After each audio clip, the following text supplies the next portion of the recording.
अमोल माझ्यासोबत आता अभिमन्यू पवार आहेत, जे आमदार आहेत, भारतीय जनता पार्टीचे आमदार आहेत आणि ते सुद्धा या मोर्चामध्ये सहभागी झालेत। पवार साहेब, हा मोर्चा सर्वपक्षीय जरी असला तरी तुम्हाला असं वाटत नाही की हा रोष आहे, हा आक्रोश आहे सरकारच्या विरोधातला?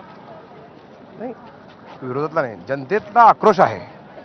आक्रोश हा आहे की ज्यांनी निघून हत्या केली ते आरोपी सापडले पाहिजे, त्यांना फाशी व्हायला पाहिजे, हा आक्रोश आहे। सरकारच्या विरोधामध्ये असं आम्ही कशाला असतो? बरोबर, पण काय वाटतं आक्रोश का निर्माण झाला? आक्रोश म्हणजे त्याला 4 अटक झाले, काही अटक होत नाही म्हणून आक्रोश आहे। बिलकुल सरकार पाठीशी आहे, सरकार पूर्णपणे ताकदीनं शोध घेत आहे त्यांचा। सीआयडीकडे चार्ज दिलेला आहे, सीआयडी आपलं काम करते, थोडा विश्वास ठेवावा लागेल आपल्याला, पण लवकरच आरोपींना अटक होईल मला खात्री आहे। आमची मागणी आहे की अटक करून फाशी शिक्षा व्हायला पाहिजे, फास्ट ट्रॅक कोर्टवर हे प्रकरण चाललं पाहिजे, ही आमची मागणी आहे। पवार साहेब, आपण विधान भवनामध्ये होता ज्यावेळी फडणवीसजी म्हणाले की मी कुणालाही सोडणार नाही। हो, मीही बोललो, साहेबांनी स्पष्ट सांगितलं की कुणी कितीही मोठा असो सोडणार नाही। आणि ज्या पद्धतीने तुम्ही बघता न्यायालयीन चौकशी पण लावलेली आहे, सीआयडीकडे पण तपास दिलेला आहे, एसपीची बदली केलेली आहे, सगळं सुरळीत चाललेलं आहे। आता कायदा सुव्यवस्था पूर्ण लगाम बसलेला आहे। देवेंद्रजीकडे चार्ज असल्यामुळे तुम्ही काळजी करू नका, निश्चित राहा, मुख्य आरोपी गजाडण्यात जातील। पण हा रोष वाढतोय असं वाटतं तुम्हाला? कारण 19 दिवस झालेत संतोष देशमुख यांची हत्या।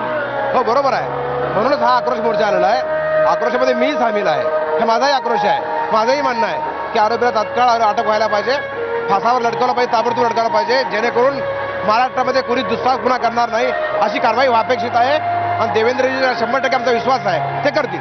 माझ्यासोबत रायसाहेब देशमुख आहेत, जे धनंजय मुंडे यांच्या विरोधामध्ये परळीमधून निवडणूक लढले होते। रायसाहेब, तुम्ही तर यापूर्वी सुद्धा परळीतल्या अनेक घटना सांगितल्या होत्या, काय वाटतं हा आक्रोश आहे?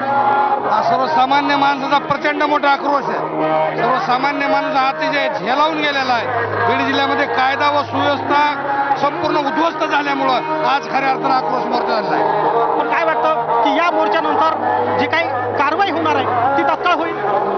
आता आज आपण बघितलं तर सगळं भारतीय जनता पार्टीचे आमदारही सामील आहेत। आज पवार साहेब होते, सुरेश अण्णा दस आहेत, सर्व पक्षीय असल्यामुळं या ठिकाणी 100% त्या आरोपीला फाशी 100% होईल असं मला खात्री वाटायची। राजेसाहेब देशमुख होते, अभिमन्यू पवार होते, वेगवेगळ्या पक्षाचे लोक या मोर्चामध्ये सहभागी झालेत आणि प्रत्येकाला असं वाटतं हा जरी आक्रोश असला तरी सरकार लवकरात लवकर या प्रकरणी कारवाई करेल। अमोल, निश्चित सगळ्यांचीच ही इच्छा आहे की मारेकरांना तात्काळ अटक केली जावी, त्यांच्यावरती कारवाई व्हावी आणि त्यासाठी सर्व पक्षीयांकडून हा एक भव्य मोर्चा, विराट मोर्चा सध्या आपण बीडमध्ये बघतोय।